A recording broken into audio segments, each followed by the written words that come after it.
Hello everyone, आप सभी का स्वागत है हमारे यूट्यूब चैनल सरस कोचिंग सेंटर में। हम लोग यहाँ पे पढ़ रहे बिहार बोर्ड वर्ग 7 अध्याय 5। उसका हम लोग यहाँ पे देख रहे हैं प्रश्नावली 5.1। तो प्रश्नावली 5.1 में दिया है ज्यामितीय आकृतियों की समझ।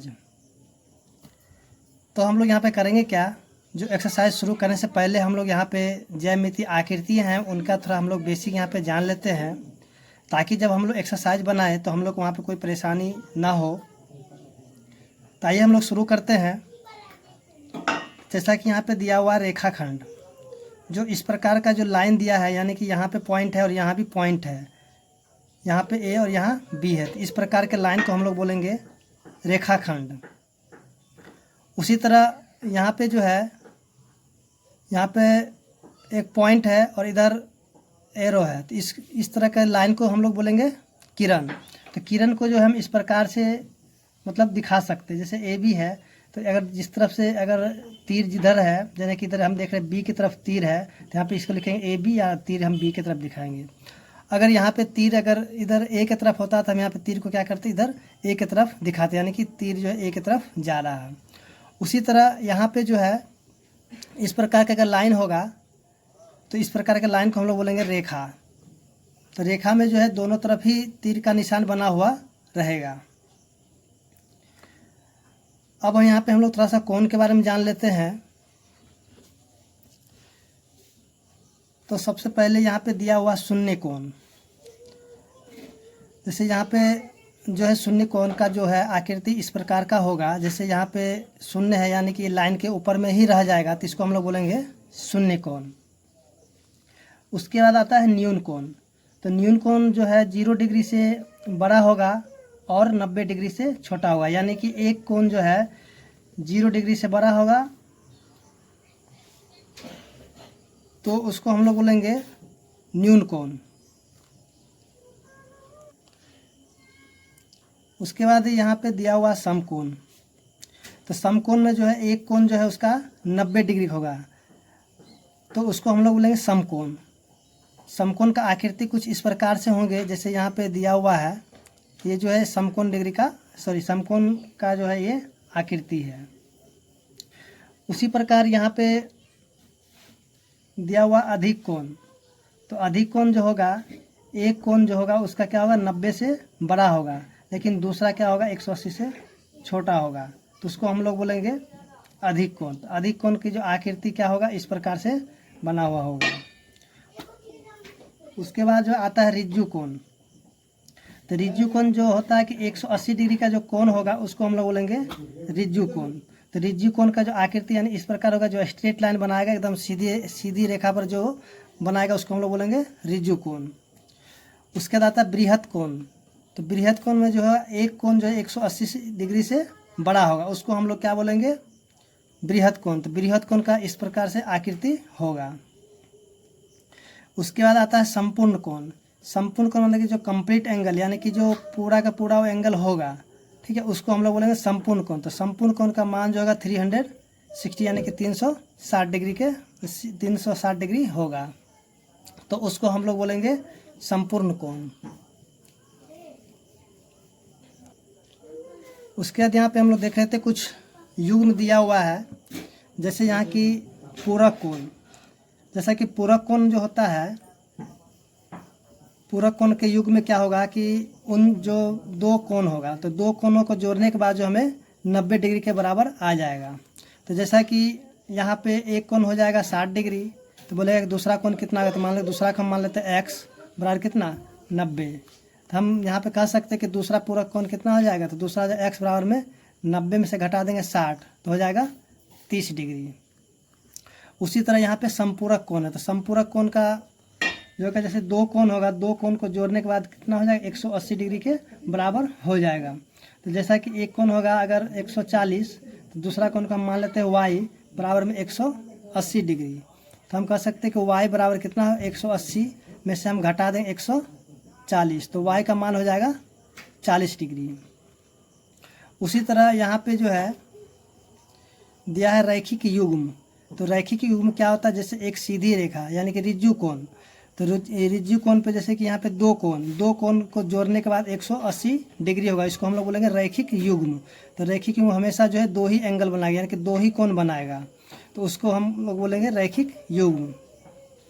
उसी प्रकार यहाँ पे दिया हुआ है रैखिक कोण। तो रैखिक कोण के जैसे एक सीधी रेखा पर अगर एक से दो से जब ज़्यादा कोण यहाँ पे बनेगा तो उसको हम लोग बोलेंगे रैखिक कोण।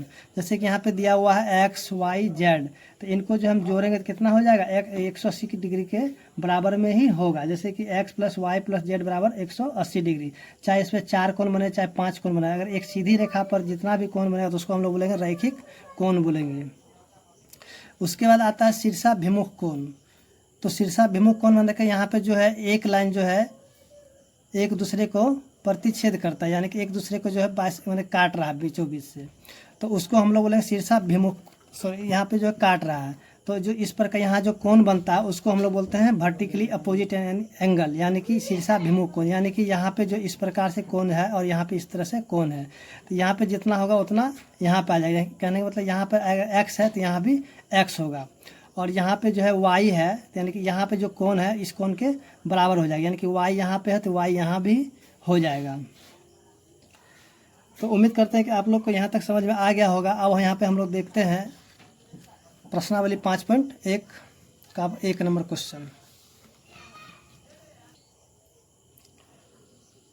तो जैसा कि यहाँ पे कोई प्रश्नावली 5.1 में क्वेश्चन नंबर 1 दिया हुआ है कि नीचे दिए गए कोणों का पूरक चांद की सहायता से बनाइए। तो यानी कि यहाँ पे 60 दिया हुआ है, तो हम लोग यहाँ पे जानते हैं कि जो पूरक कोण होता है कि दो एंगल को जोड़ने के बाद जो है 90 डिग्री हो जाना चाहिए। तो यहाँ पे हम देख रहे हैं एक पूरक यहाँ पे 30 डिग्री दिया हो तो दूसरा पूरक कितना हो जाएगा, यानी कि 60 डिग्री हो जाएगा।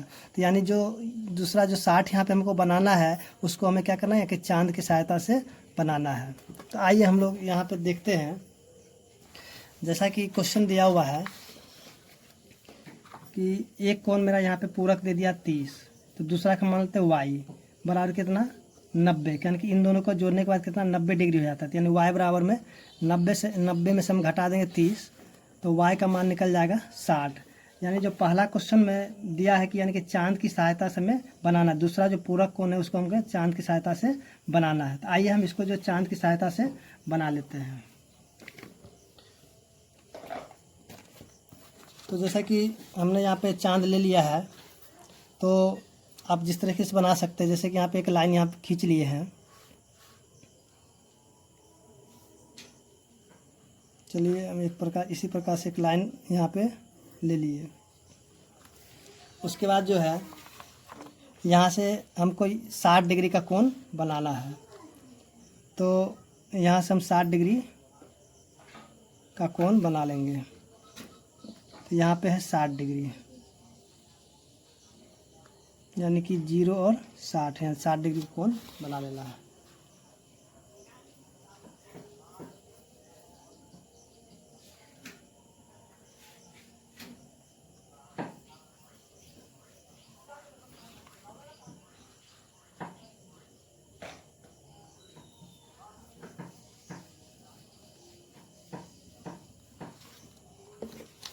तो यहाँ जो मेरा दूसरा पूरक कोण यहाँ पे बन चुका है, यानी चांद की सहायता से।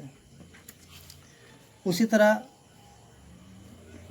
इसका जो दूसरा है दिया हुआ है, यानी कि 55 डिग्री, एक कोण दे दिया 55 डिग्री। तो यहाँ पे कहते हैं x प्लस में 55 बराबर 90, तो x बराबर में 90 माइनस 55, तो x बराबर हो जाएगा 35 डिग्री। तो यहाँ पे हमें जो दूसरा पूरक जो है चांद की सहायता से बनाना, यानी कि 35 डिग्री का कोण हमें यहाँ पे बनाना है चांद की सहायता से। तो आइए हम लोग बना लेते हैं।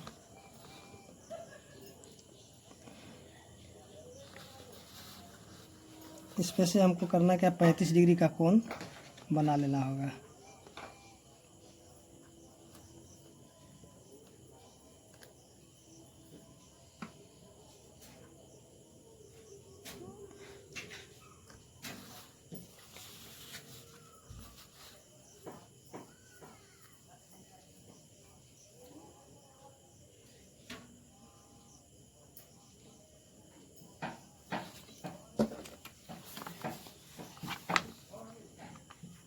तो ये जो है मेरा बन गया है 35 डिग्री का कोण। तो उम्मीद करते हैं क्वेश्चन नंबर 1 आपको समझ में आ गया होगा। अब हम यहाँ पे देखते हैं क्वेश्चन नंबर 2। तो क्वेश्चन नंबर 2 यहाँ पे दिया हुआ है कि निम्न कोणों का पूरक ज्ञात कीजिए। तो आइए हम लोग सॉल्व करते हैं इस क्वेश्चन को।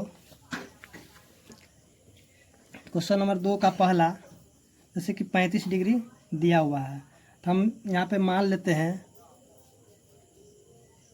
माना कि दूसरा पूरक x डिग्री है। तो हम कह सकते हैं x प्लस में 35 बराबर 90। तो x बराबर में 90 माइनस 35, तो x बराबर हो जाएगा 55 डिग्री। उसी तरह हम यहाँ पे देखेंगे क्वेश्चन नंबर 2 का 2 दिया है 54 डिग्री। तो उसी तरह हम यहाँ लिखेंगे, माना कि दूसरा पूरक कोण x डिग्री है। तो हम कह सकते हैं कि x प्लस में 54 बराबर 90 डिग्री। तो x बराबर में 90 माइनस में 54, तो x बराबर में 36 डिग्री, यानी कि दूसरा पूरक मेरा कितना निकल जाएगा, 36 डिग्री के बराबर आ जाएगा। उसी तरह तीसरा क्वेश्चन दिया हुआ है 45 डिग्री। तो यहाँ लिखेंगे, माना कि दूसरा पूरक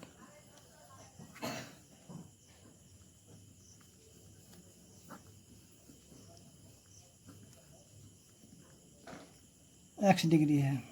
तो x प्लस में 45 बराबर 90। तो x बराबर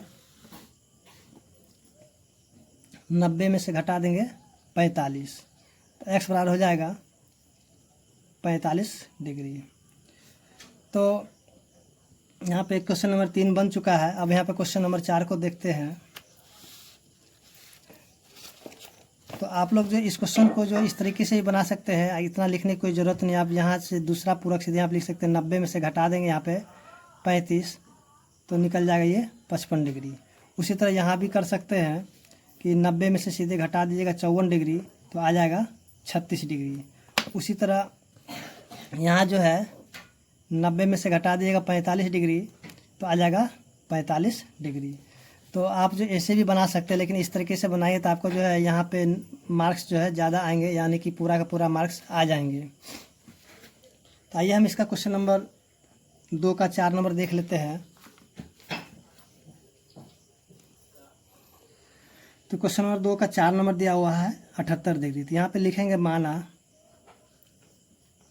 कि दूसरा पूरक कोण x डिग्री है। तो x प्लस में 78 बराबर 90। तो x बराबर 90 में से घटा देंगे 78 डिग्री, तो x का मान निकल जाएगा 12 डिग्री। तो ये जो है यहाँ पे बन चुका है। इसको हम लोग यहाँ पे शॉर्टकट में भी बना सकते हैं, सीधे यहाँ पे 90 में से घटा देंगे 78, तो आ जाएगा 12। तो आप या तो ऐसे बनाइए चाहे ऐसे बनाइए, दोनों प्रकार से ही बना सकते हैं।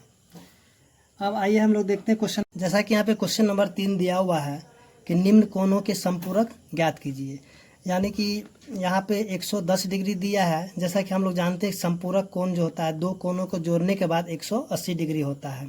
तो यहाँ पे एक कोण 110 दिया तो दूसरा कोण कितना हो जाएगा, 70 डिग्री हो जाएगा। तो हमें करना क्या होगा कि यहाँ जो है 70 डिग्री का एक कोण बना देना होगा चांद की सहायता से। तो आइए हम लोग सॉल्व कर लेते हैं इस क्वेश्चन नंबर 3 को। तो क्वेश्चन नंबर 3 जैसा कि यहाँ पे दिया हुआ है, पहला में 110 डिग्री।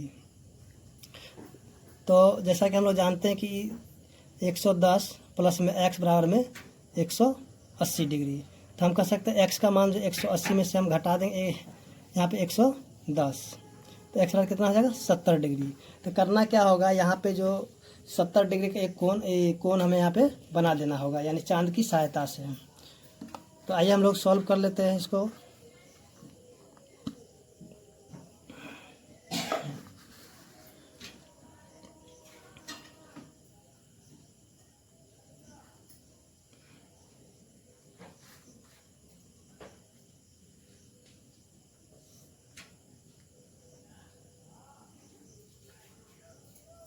तो ये बन गया 70 डिग्री का कोण। तो हम कह सकते हैं यहाँ दूसरा संपूरक मेरा कितना आ गया, 70 डिग्री आ गया है। उसी तरह क्वेश्चन नंबर 2 दिया है कि यहाँ पे 75 डिग्री, यानी कि x प्लस में 75 बराबर 180 डिग्री। तो x बराबर हो जाएगा 180, घटा देंगे यहाँ 75, तो x का मान निकल जाए 105 डिग्री, यानी 105 का हमें यहाँ पे कोण बनाना होगा। तो आइए हम लोग 105 का भी बना लेते हैं।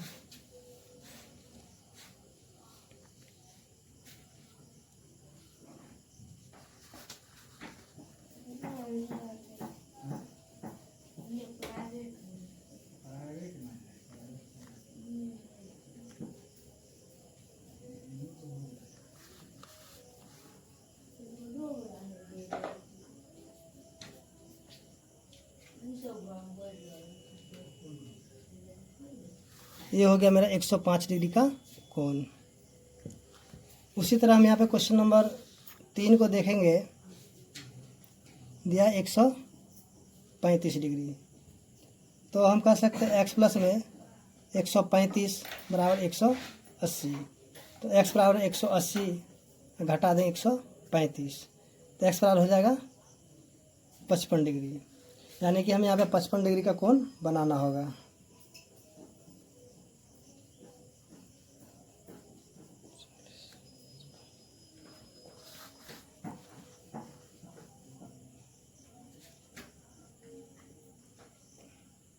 सर यहाँ 45 डिग्री हो जाएगा। तो यहाँ पे हमें 45 डिग्री का कोण बना लेना होगा।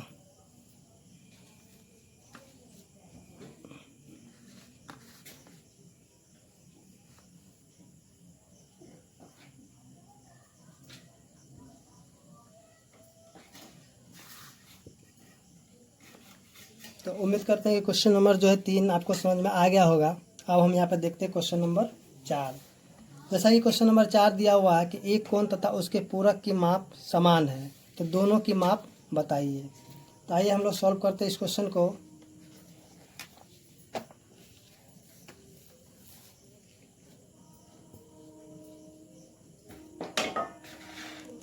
यहाँ पर हम लिखेंगे माना कि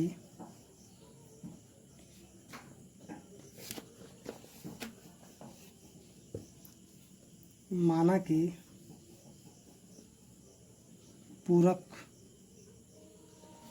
एक पूरक कोण x है,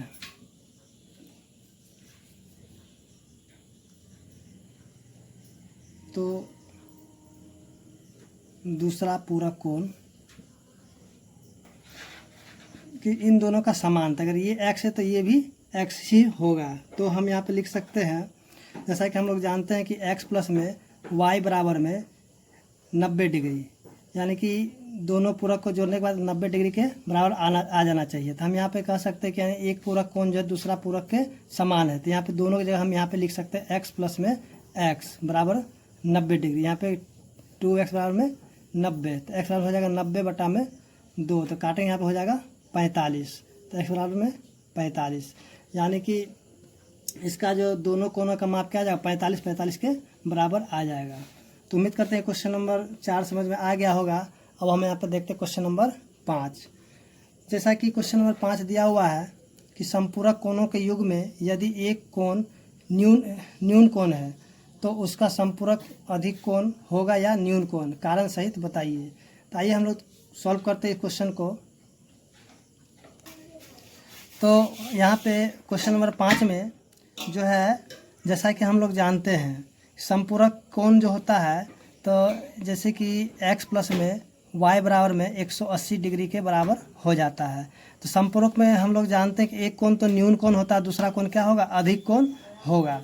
यानी अगर पहला कोण जो है न्यून कोण है, कहने मतलब अगर ये मेरा न्यून कोण है, कहने मतलब यहाँ पर अगर ये 30 डिग्री है तो दूसरा क्या अधिक कोण, यानी कि 90 से बड़ा हो जाएगा, यानी कि मान लेते हैं यहाँ पे कितना हो जाएगा 150, तब जाकर ये 180 के बराबर हो जाता है। यहाँ पे हम कह सकते हैं कि दूसरा जो कोण होगा वो अधिक कोण होगा। यहाँ पे हम लिख सकते हैं, लिखेंगे कि अधिक कोण होगा, अधिक कोण होगा। यहाँ जो आप जो और भी एग्जाम्पल दूसरा ले सकते हैं, यानी कि ऐसा एग्जाम्पल लीजिए कि दोनों को जोड़ने के बाद 180 डिग्री होगा और एक कोण जो हमेशा क्या होगा, यानी कि जीरो से सॉरी यहाँ पे न्यून कोण होना चाहिए और दूसरा अधिक कोण होना चाहिए। तो उम्मीद करते हैं क्वेश्चन नंबर 5 आपको समझ में आ गया होगा। अब यहाँ पे क्वेश्चन नंबर 6 को यहाँ पे देखते हैं। जैसा कि क्वेश्चन नंबर 6 दिया हुआ है कि संलग्न चित्र में एंगल AOB तथा एंगल BOC एक रैखिक युग्म बना रहे हैं। यदि एंगल AOB बराबर 60 डिग्री हो तब एंगल BOC की माप क्या होगी। जैसा कि यहाँ पे फिगर में दिया हुआ, तो यहाँ पे एंगल में AOB 60 डिग्री दिया हुआ, तो कह रहा है कि एंगल BOC बराबर कितना होगा। तो आइए हम लोग क्वेश्चन नंबर 6 को सॉल्व कर लेते हैं। तो जैसा कि यहाँ पे क्वेश्चन दिया हुआ है 60 डिग्री,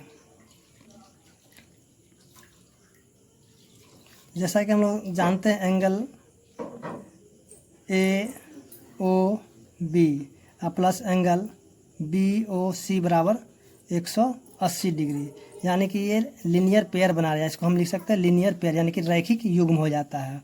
तो एंगल AOB 60 डिग्री प्लस में एंगल BOC बराबर कितना 180 डिग्री। तो एंगल BOC बराबर में 180 में से हम यहाँ पे घटा देंगे 60, तो एंगल BOC बराबर हो जाएगा 120 डिग्री। तो यहाँ पे एंगल BOC कितना निकल जाए 120 डिग्री। तो उम्मीद करते हैं क्वेश्चन नंबर 6 समझ में आ गया होगा। अब हम यहाँ पे क्वेश्चन नंबर 7 को देखेंगे। जैसा कि क्वेश्चन नंबर 7 में दिया हुआ है कि एंगल AOC बराबर 120 डिग्री, एंगल AOC बराबर 120 डिग्री, तब यहाँ पे एंगल BOC, BOD तथा AOD, यानी कि BOC, BOD और AOD का मान निकालना है। तो आइए हम लोग सॉल्व करते हैं इस क्वेश्चन को।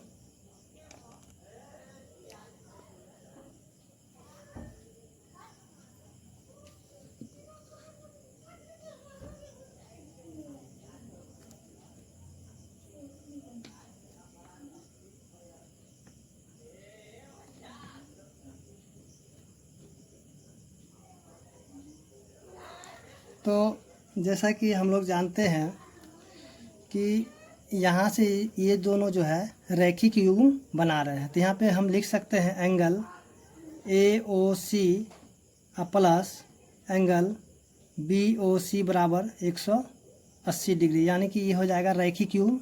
इसको हम लिख सकते हैं लीनियर पेयर। तो एंगल AOC दे दिया 120 डिग्री प्लस एंगल BOC बराबर 180 डिग्री, क्योंकि हम जानते हैं लीनियर पेयर का मान 180 डिग्री होता है। तो यहाँ पे एंगल BOC बराबर 180 में से हम घटा दें 120, तो एंगल BOC बराबर हो जाएगा 60 डिग्री। तो यहाँ पे इसका मान जो है 60 डिग्री आ गया है। तो जैसा कि हम लोग पीछे थोड़ा बेसिक में देखे थे कि यहाँ पे जो है जैसे कि ये वाला कोण एंगल BOC, कहने कि यहाँ पे जितना मान होगा वो नीचे वाला जैसे कोण है उसके बराबर हो जाएगा, फिर यहाँ जितना उतना ये सामने वाला हो जाएगा। तो हम यहाँ पे कह सकते हैं कि एंगल AOC बराबर एंगल BOD के हो जाएगा, बराबर कितना ये हो जाएगा मेरा 120 डिग्री। उसी तरह एंगल BOC बराबर हो जाएगा एंगल AOD के बराबर 60 डिग्री। तो ये जो है कंडीशन लग जाएगा शीर्षाभिमुख कोण से, यानी कि वर्टिकल अपोजिट से ये जो है इसके बराबर हो जाएगा। तो उम्मीद करते हैं क्वेश्चन नंबर 7 आपको समझ में आ गया होगा। अब हम लोग मिलते हैं अगले क्वेश्चन, अगले एक्सरसाइज, अगले वीडियो के साथ। धन्यवाद।